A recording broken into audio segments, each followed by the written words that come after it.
안녕하세요. 시립노원 청소년 직업체험센터입니다. 이번 시간에는 4차 산업혁명 핵심 기술 중 하나인 드론에 대해 알아보도록 하겠습니다. 방금 지나간 물체를 보셨나요? 주위에서 많이 접한 친구들도 있을 텐데요. 이 물체를 바로 드론이라고 합니다. 그렇다면 드론은 무엇일까요? 드론은 UAV라고 일컬어지는 무인 항공기를 말합니다. 무인 항공기는 직접 타는 조종사 없이 원격으로 조종이 가능한 항공기를 말하며 항공기의 형태에 따라 고정이, 회전이, 틸트로터 등으로 구분할 수 있습니다. 고정익은 우리가 흔히 알고 있는 비행기, 즉 공체에 날개가 있는 항공기입니다. 그리고 헬리콥터와 같이 회전하는 프로펠러를 가진 회전익이 있으며 고정된 날개와 회전하는 프로펠러를 동시에 지닌 틸트로터 등 다양한 형태로 구분할 수 있습니다. 고정익, 회전익, 틸트로터 형태의 항공기는 각자 저마다의 장단점을 지니고 있습니다. 고정익의 경우 장기 채공이 가능하다는 장점과 활주로가 필요하다는 점에서 공간상의 제약이 있다는 단점이 있습니다. 회전익은 활주로가 필요 없는 수직, 이착륙 방식이지만 고정익처럼 장기 채공이 불가능하다는 단점이 있습니다. 그리고 이런 고정익과 회전익의 장점을 모두 합한 것이 틸트로터로 회전익의 수직 이착륙과 고정익의 장기 채공이 가능하다는 장점을 가지고 있습니다. 이처럼 드론은 무인 항공기를 총칭하여 말하지만 언론, 모형 항공업계 등을 통해 드론이라는 용어가 확산되면서 현재는 우리가 일반적으로 일컫는 멀티로터 형태의 비행체를 대표하는 용어가 되었습니다. 그렇다면 우리가 일반적으로 말하는 드론, 즉 멀티로터에 대해 알아보도록 하겠습니다. 멀티로터는 프로펠러의 개수에 따라 형태가 바뀌는데 우리가 흔히 접할 수 있는 4개의 프로펠러를 지닌 멀티로터를 쿼드코프터라고 합니다. 이외에도 6개의 프로펠러는 헥사코프터, 8개는 옥토코프터라고 부릅니다. 여기까지 드론의 형태에 따른 분류와 그 용어들을 알아보았습니다. 그럼 이제 드론은 어떻게 해서 하늘을 날 수 있는지 알아보겠습니다. 일반적으로 비행기는 공체의 날개에서 발생하는 양력으로 하늘을 날 수 있습니다. 만약 비행기의 날개를 자른다고 가정할 때 비행기 날개의 단면은 에어포일 형태를 띠게 됩니다. 이 에어포일에서 흐르는 공기가 다른 속도로 흐르게 되면서 압력차가 생기고 이로 인해 양력이 발생하게 됩니다.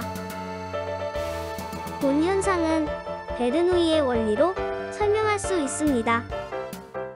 그림과 같은 에어포일 형상으로 인해 윗면에 흐르는 공기의 속도가 상대적으로 빨라지면서 압력은 낮아지게 됩니다. 그리고 아랫면에는 상대적으로 높은 압력이 생기면서 비행기를 띄울 수 있는 양력이 발생하게 됩니다. 그렇다면 날개가 아닌 프로펠러를 가지고 있는 드론은 어떻게 날 수 있을까요? 드론은 프로펠러가 회전하면서 발생하는 추력을 이용하여 하늘을 날 수 있습니다. 드론은 대부분 짝수개의 프로펠러를 가지고 있는데요. 이는 뉴턴의 제3법칙인 작용반작용의 법칙이 적용되기 때문입니다. 4개의 프로펠러를 지닌 쿼드코프터는 2개의 프로펠러가 시계 방향, 그리고 나머지 2개의 프로펠러가 반시계 방향으로 회전합니다. 모든 프로펠러가 같은 속도로 회전하게 되면 각 프로펠러에 회전하는 힘, 토크가 상쇄되면서 드론은 제자리 비행인 호버링을 할 수 있습니다. 이와 같은 원리로 드론의 왼쪽 부분에 있는 두 프로펠러가 오른쪽 프로펠러보다 더 빠르게 회전한다면 드론은 오른쪽으로 이동하게 됩니다. 그리고 드론의 추력을 조절하는 것을 스로틀이라고 하며 높이, 즉 고도를 조절할 수 있습니다. 또한 드론이 앞, 뒤 방향으로 움직이는 것을 피치, 좌, 우 방향으로 움직이는 것을 롤, 제자리에서 회전하는 것을 로라고 합니다. 드론의 비행 원리와 각 용어들을 알아보았는데요. 이런 드론이 우리 생활 어디에서 활용되는지, 어떻게 사용되고 있는지 한번 살펴볼까요? 기존의 드론은 군에서 제한적으로 사용되었습니다. 하지만 ICT에 기반한 기술이 발달하면서 민간으로까지 확산되었습니다. 이에 따라 군에서 감시, 정찰용으로 사용되던 드론이 현재는 엔터테인먼트 분야, 배송, 농업 등 다양한 분야에서 드론이 활발하게 이용되고 있습니다. 특히 주위에서 많이 볼 수 있는 항공 촬영, 그리고 목적지에 물품을 운반하는 배송, 농약, 살포, 산림 감시 등 인력 낭비를 최소화하고 고층 건물이나 교량 등 사람의 접근이 어려운 분야에서 드론이 많이 활용되고 있습니다. 한 예로 중국에서는 드론을 이용해 스모그를 제거하는 실험을 진행하고 있습니다. 또한 미국에서는 2016년에 드론을 이용하여 인공나무 실험을 성공한 일례가 있습니다. 아마존에서는 드론을 이용해 상품을 배송하는 모습을 성공적으로 보여주기도 했습니다. 그렇다면 이렇게 다양한 분야에서 활용되고 있는 드론과 관련된 직업은 무엇이 있을까요?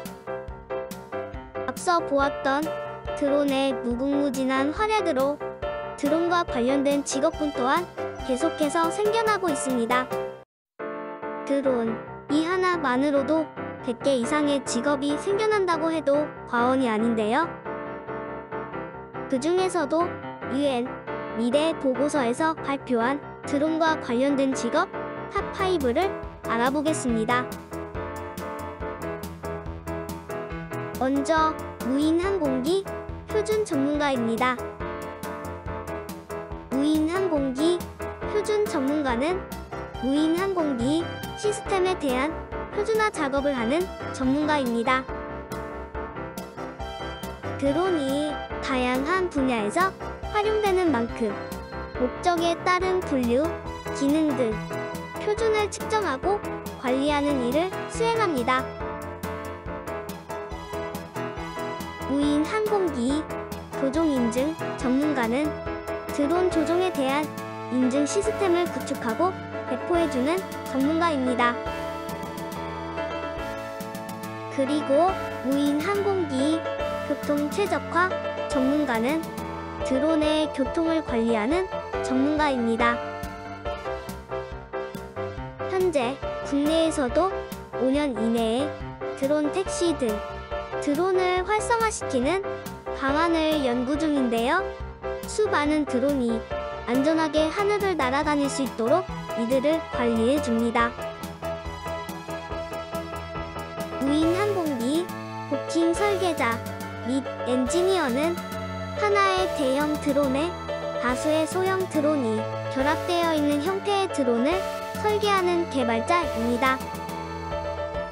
이미 미국에서는 이런 형태의 드론을 개발하여 성공적인 실험을 진행하였습니다. 마지막으로 무인항공기 시스템 개발자는 무인항공기를 설계하고 개발하는 전문가입니다. 설계부터 제조까지 무인 항공기 시스템을 개발하여 자료를 수집하고 이를 분석하는 등 모든 직렬에 해당하는 업무를 수행합니다. 지금까지 드론에 대해 간단하게 알아보았는데요. 그렇다면 시림도원 청소년 직업체험센터에는 어떤 드론들이 있을까요? 먼저 코딩용 미니 드론입니다. 작지만 안전하고 안정적입니다. 또한 프로그래밍을 하여 드론을 직접 제어할 수도 있습니다. 그리고 축구 드론입니다. 발로 차는 축구가 아닌 드론을 조종하여 상대편 골대에 골이시키는 스포츠를 즐길 수 있는 드론입니다. 단단한 본체와 가드로 상대편 드론과 몸싸움을 할 수도 있고 골대로 전진하는 드론을 기체로 막을 수 있습니다. 그리고 하나 더, 드론 축구 국가대표 선수단도 있으니 랜드 센터에서 체험해보는 것도 좋겠죠? 마지막으로 라이트쇼 드론입니다. 라이트쇼 드론은 하나의 드론이 아닌 여러 대의 드론을 이용해 음악에 맞추어 군무를 하는 드론입니다. 평창 올림픽 3.1절 100주년 기념 행사에서 이와 비슷한 형태의 군집비행 드론을 보셨을 텐데요.